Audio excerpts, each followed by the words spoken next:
Oklahoma Gardening is a production of the Oklahoma Cooperative Extension Service as part of the land grant mission of the Division of Agricultural Sciences and Natural Resources at Oklahoma State University, dedicated to improving the quality of life of the citizens of Oklahoma through research-based information.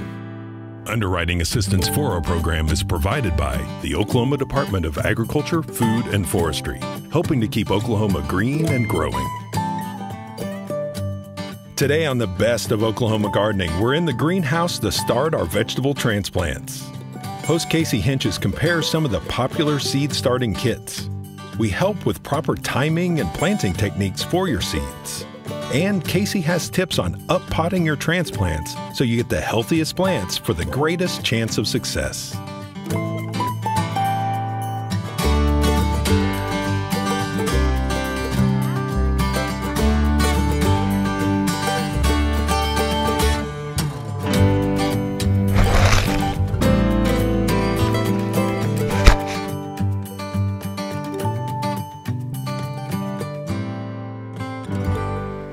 We're always looking for a convenient option, and this time of year we often find those seed starting kits starting to show up in our garden centers.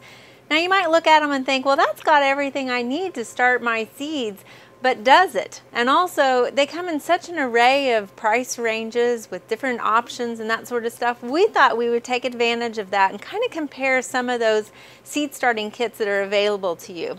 Now, the one that you often see showing up at a lot of garden centers and box stores is just this simple, basic plastic tray here. It's got a thin plastic cover over it, and it comes with 72 of these peat pots.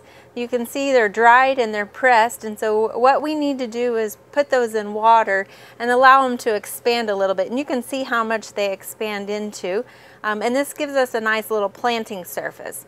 What you do is just put your seed straight in there.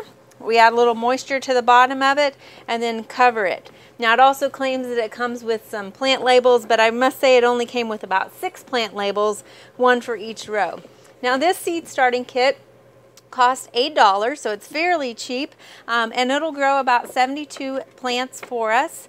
But again, you can see how thin this plastic is, and so you might only really get about one season out of this. The other thing is a lot of our seed starting kits are going to come with a plastic lid, and that's to retain that humidity where our seeds are trying to grow. Now this kit has a very shallow profile to it, and so what that means is as soon as our seeds start germinating, once they get any height to them, we're going to need to take this off, so allowing those seedlings to grow. Now the problem with that is as soon as you remove that, you've exposed it to any drafts that you might have, and these seedlings are very susceptible to drying out quickly. So while it's a good option, it's going to require a little bit more maintenance, and you might see a little bit slower results in this one. The other thing is you also want to make sure that you provide it with some additional light. We've just exposed these to natural sunlight because it didn't come with any. So our second kit here costs about $25. Now this one we ordered online, so you might not find it in garden centers, but you might in some of the nicer garden centers. And this one, you can see again, it comes with a plastic lid that has ventilation in it. Now the nice thing about this is as these seedlings get taller, and it allows for them to get taller in there, you can open these vents up, allowing for more airflow so that they can transition out of that humid environment but not dry out so quickly. You can see here that these didn't come with peat pots. What they came with are what's called these biocells. This is a styrofoam insert that's just kind of floating in a few inches of water, and then you put these inserts in there. They've got pre-drilled holes that you can put your seedlings in, and you can see we've had fairly good results with it. Now this came with good directions. It did not come with any labels, but it also came with a little bit of fertilizer. So this is a nice kit that you could probably get a couple of seasons out of. The other thing about this though is you will need to buy replacement biocells to fill your styrofoam. Now down here on the end we have our Cadillac seed starting kit, and this one came at a premium of $150, but it's one that's going to last you a little bit longer than just one season. You could definitely get more seasons out of this. Again, we've got a good hard plastic container and tray to grow these in. that also again has vents to it so that we can open it up and slowly transition those seedlings. It came with these peat pot trays that again you have to pre-soak those and then plant your seeds in. It also came with a packet of labels and some fertilizers and some nice directions. Now what really sets this kit apart from the other two is this LED light that hangs above these seedlings, which is so important for new seedlings to get started. Also, it comes with this heating pad that you set your seedlings on. It's got a little information on here, including a few of your basic crops and how many days to expect for them to germinate. So, and what temperature to set that at. So we've got a really nice setup here. What I probably like best about this is it's so self-contained. You don't have to worry about finding any sort of grow light. With the other two kits, you need to think about what sunny window you're going to put them next to, or if you have a grow light. And if you do put them in a sunny window, you're going to have to rotate these kits around so that the seedlings don't start stretching towards that light. Now let's look at the plants themselves that we have growing in here and kind of compare how they're doing.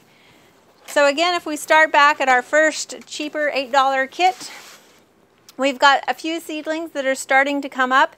Now on this one, it didn't really come with any directions saying to pull the little netting apart, and so we just put our seeds directly in there. And you can see how some of those seedlings are having a little difficulty in getting out of those peat pots. But it's doing well. They are germinating. Just a little more higher maintenance. You want to check these more frequently, and it might take a little bit longer. Now moving down to our second seed kit, if you look at these, they've all germinated pretty uniformly.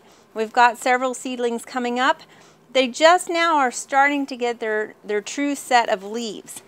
Now if you come down here to our premium kit, you might start thinking that they're not looking quite as good because they're pretty short. But in fact, if you look at the leaves, that's the important thing to show the progression and the age of the seedlings. We've got several sets of true leaves coming on. So those leaves that are already starting to look like tomatoes have developed. So because we've provided this overhead light, these seedlings haven't had to stretch for any light like these other ones. You can see how much taller these are. And stretching can be a real problem with seedlings, especially as they get a little bit bigger, because they tend to maybe want to break when you're handling or transplanting them. And also when you put them out into the wind, it creates more liability that they might break. Whereas these are short, they're a little bit more stocky and stout. Now let's go ahead and take a look at some of the roots that are developing. You can see here that they both have fairly good roots on them. So we've got some good plants coming along here, and these are definitely warmer from the heating pad, which has helped create more uniform germination. So all in all, I wouldn't say it's necessarily the container that allows your plants to grow, but the light and the heating pad of this unit is really important and has really benefited our seedlings.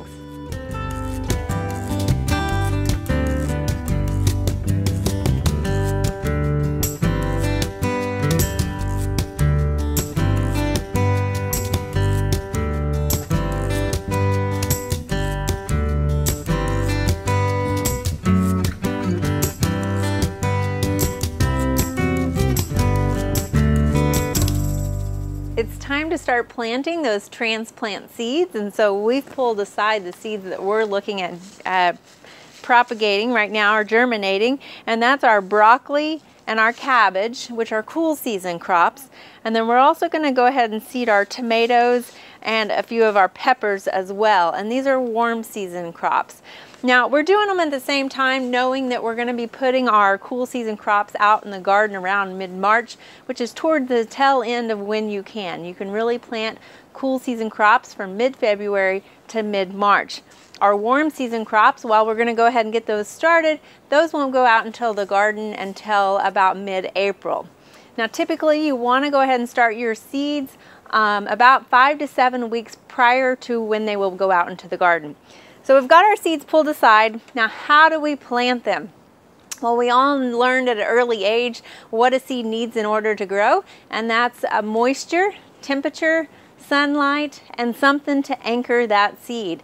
Also, plants need nutrients, but at this point the seeds don't have any roots, and so we're not concerned about nutrients at this point. Now let's look at the soil first of all. What are we going to need? Well, of course, we're planting in containers, so we never want to use any garden soil or topsoil. What we have here is a seedling mix, which is a very fine mixture, and so it'll really allow those new sprouts to come up through the mix pretty easily. So we've got this in here. Now there's a couple of different containers that you can also use as well. Some people prefer to plant in something that's an open flat like this, where they'll just seed it. They might seed it into rows, or they might scatter their seeds all over. But at that point, you're going to have to then separate them and then pot those up. Some people prefer to put something in a bigger one. You might put a few seeds in here. Or you can also use peat pots, which are really nice because when you plant in these can be directly planted into the garden. You might just pull a little bit of the bottom to allow those roots to get growing into the garden soil. There's also some of these peat pots, which are little pelletized, compacted, dehydrated soil, and they're kind of got a little net around them, but once you put them in water, they'll expand and then you can put your seedling in there. So there's a couple of different options.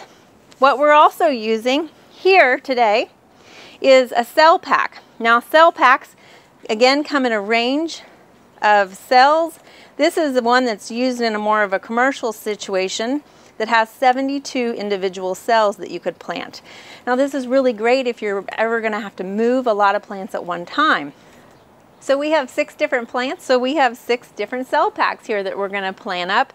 Now the first thing that we want to do before we introduce any seeds into our mix is water this pretty thoroughly. And that's so that we know the whole soil profile is saturated with water, and we don't have to worry about watering it later and then running the risk of losing and washing away our seeds. So we're just going to water this in. Now that you can see our potting soil is nice and saturated, and you want to give that a little time to soak in because it can take some time to rehydrate it. We're going to plant our seeds. A couple of different ways to make our holes. Some people just prefer using their finger to stick in there, and with our seeds they're pretty small, so we're only going to go about 1/2 inch. Or you can use a pencil to do that, such as this. Or if you want, you can use a dibble board. A dibble board is just a dibble that has been attached to a board. So we've got 6 here that is made perfectly for a 6-pack. And we're just going to press that down on there. And then we've got 6 uniform holes made for our seeds to go in. And the nice thing about this is we know they're a uniform depth versus your finger or pencil. It might be a little bit less uniform.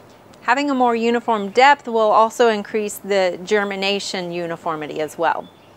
So we're going to start with some Catarina cabbage, which is a nice cabbage that makes small, round 4-inch heads.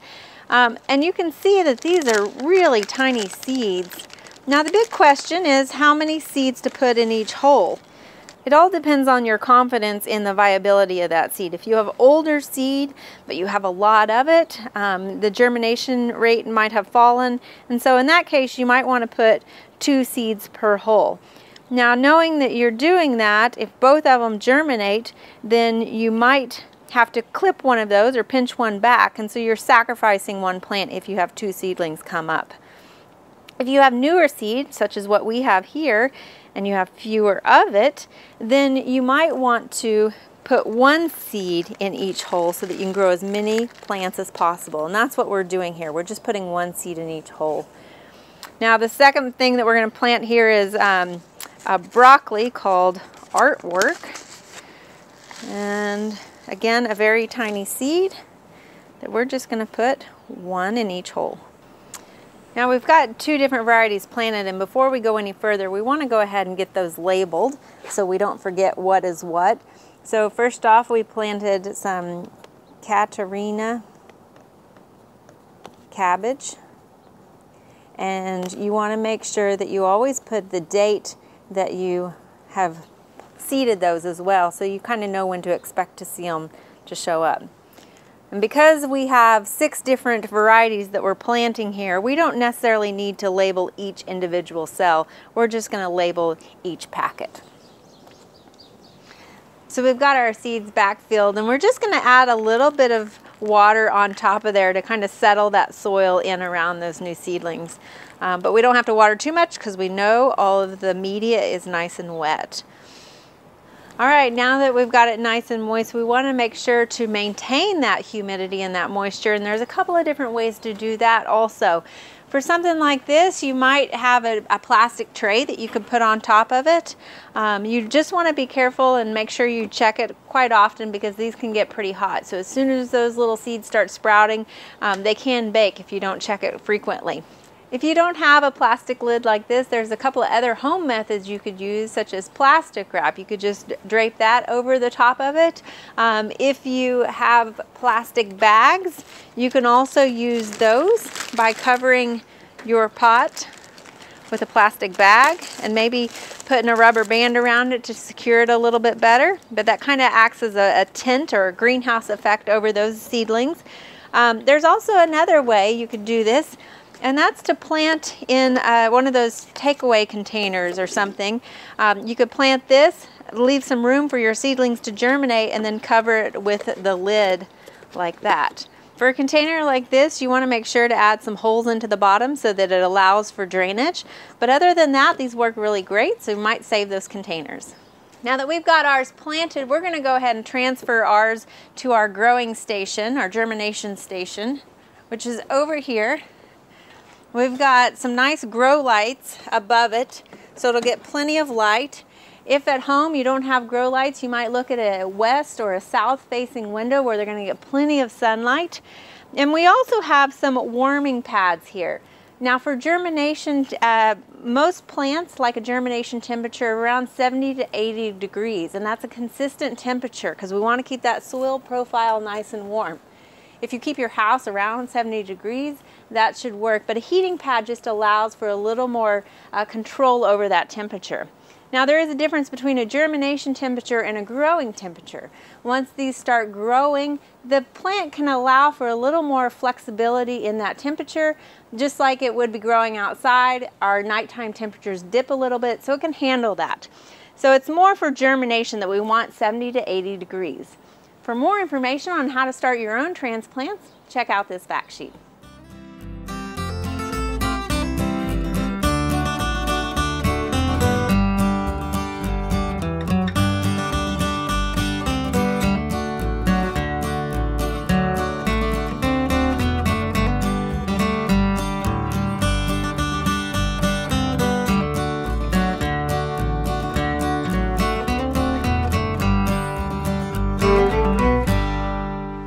So if you started seedlings this spring, you might start looking at them thinking, now what do I do with them? Is it time to plant them? Do I need to put them in a larger pot? What is it that I need to do?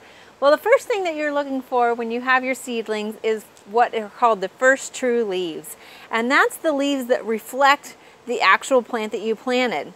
Now, a lot of times seedlings come up and they present these leaves, which are known as the seed leaves or the cotyledons. And this is actually part of the seed. And they'll emerge first, and that's what actually gives the seedling energy to then produce more roots and to grow more of those true leaves. These are what are known as the true leaves. And at this point, this is when we know that the seedling is off to a great start. It has established itself, it's got some roots, and it's starting to photosynthesize and create its own energy. Now, cotyledons can look different from plant to plant, but they don't reflect the plant itself. And so we can't identify a plant necessarily based off of the cotyledons, but be aware that they can look different. Here we have a morning glory, and you can see this is the traditional true leaf of a morning glory. But initially we had these cotyledons. Again, they're kind of a divided leaf, but they don't reflect or represent the true leaf at all. And so you can't really identify the plant based off of that cotyledon. So as the energy from those cotyledons go into the plant and it continues to grow, you can see the cotyledons just start to die and wilt down and eventually fall off. But at that point, you've got your plant established. It should be photosynthesizing and producing its own energy. Now again, I mentioned that cotyledons might look different. So here we have some tomato plants, and you can see the original cotyledons here have kind of a long linear shape to them, and they don't represent what the tomato plant looks like at all. Here you can see we've got a couple of sets of true leaves now growing, and these do represent a tomato plant. So you would be able to identify this as a tomato plant now at this point.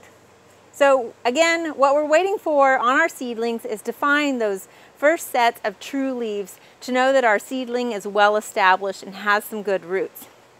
So at that point, you can take a look at this, and you can see here we've got a 6-pack that we planted. And for the most part, we planted 1 seed in each one of these cells. Now over here, we do have a little bit of a hitchhiker that got in there. This is a broccoli plant. So we don't want this broccoli to continue to grow because it'll provide competition for our tomato plant. So we're just gonna go in there and pinch that out, and that'll prevent that from continuing to grow. And by pinching it or cutting it, we're not gonna interfere with any root growth from that tomato. If we just pulled it out, then we would potentially damage some of the roots of that tomato. So this 6-pack, these little seedlings are good to go. We don't need to pot them up. They have plenty of room to grow out and until we need to plant them out in our garden. Now, some of you I know prefer to plant more than 1 seed in a cell at a time when you're doing that, and that's fine. But you might find that some of them came up, all of them came up. And so here we've got a few that have either 3 and in some cases even 4 little seedlings come up. And the thing about this is they provide competition for one another. And so we really, again, don't want all of them to grow because then they're all going to be weak. So you want to just go in there with your finger and either snip it back with your fingernail if you have fingernails, or you can just go in with some little snippers and then take out those just like that. Being cautious not to damage the one that you're wanting to keep. So at this point, those 2 will not continue growing. We have our main one here, and that will continue growing. The other option that you can do is to gently turn the cell over and pull out one of them that has multiple plants in there, and then gently tease the seedlings apart. Now this isn't necessarily the recommended way because again you can see that we might be causing some damage to the roots, but I know some people like to take advantage of all the seedlings that they might have grown, and so this is one option of doing that. So we're going to go ahead and sacrifice this little guy here in the middle and just gently tease these 2 bigger ones apart. And at this point we can now plant these up. You can see the amount of roots that are growing on there. And again, we knew that those roots would be there because we've got true leaves on these seedlings. Now, if you planted your seedlings in something like this, a peat pot, or maybe one of these biocell foam things, you want to make sure that you get those definitely in a larger pot, because at this point you can see the roots are exposed and they need something more to grow in. So we need to give them bigger space for those roots to continue to grow and for the plant to continue to grow above. You can see we do have true leaves. This is a tomato plant, and how different that look is from the cotyledon. We do have 2 seedlings in here, and because these are in a foam core thing, really we're not going to be able to divide these apart. So I'm just going to come in here and snip one of these off. So we've got 1 seedling to pot up. Now you might notice that I don't have much soil or potting media in our pot here, and that's because it's just easier to go ahead and put our plant right in there and then fill in around it. You can see that we're planting the seedling back at the same depth that it has been growing at as we fill in more potting media around it. Now the thing also you want to be aware of is not to fill this pot up with potting media all the way to the top, because when you water it, then that's just going to wash off. So we've left a little bit of a gap there so that it works as a well to hold that water in as it percolates down over it. So again, we had 2 seedlings in this, and we need to go ahead and trim one of them off. This one's more in the center, so that's why I'm choosing to cut this one back. But they're about the same plant, so there's no really reason why I'd pick one over the other. So we've got these done. Now we just need to give them some water. And at this point, they could use a very mild, weak water-soluble fertilizer. So we've mixed some in here, and we're just going to go ahead and give those guys a drink now. All right, so we've got them watered in, and you might have noticed that that water kind of lets them flop a little bit because they're not quite rooted in, obviously. So you might just want to prop them up a little bit, make sure that soil is nice and tight around those roots. And at that point, once we've watered them, we want to make sure the water has gone all the way through and you're seeing it drain out the bottom. That's important so that we know the whole soil profile has gotten wet.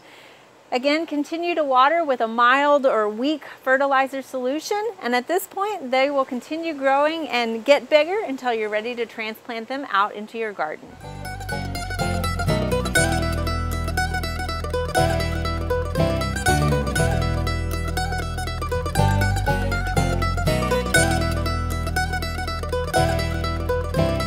There are lots of great horticultural events this time of year. Be sure and consider these activities when you're making your plans for the weeks ahead. Next week, we're going back to school to revisit some of our favorite school gardens and horticultural projects for young gardeners. We hope you join us then for more TV you'll grow to love. To find out more information about show topics, as well as recipes, videos, articles, fact sheets, and other resources, including a directory of local extension offices, be sure and visit our website, oklahomagardening.okstate.edu. And we always have great information, answers to questions, photos, and gardening discussions on your favorite social media as well. Join in on Facebook, Twitter, and Instagram. You can find this entire show and other recent shows, as well as individual segments on our Oklahoma Gardening YouTube channel. And tune in to our OK Gardening Classics YouTube channel to watch segments from previous hosts. Oklahoma Gardening is produced by the Oklahoma Cooperative Extension Service as part of the Division of Agricultural Sciences and Natural Resources at Oklahoma State University. The Botanic Garden at OSU is home to our studio gardens, and we encourage you to come visit this beautiful Stillwater jewel. We would like to thank our generous underwriter, the Oklahoma Department of Agriculture, Food, and Forestry.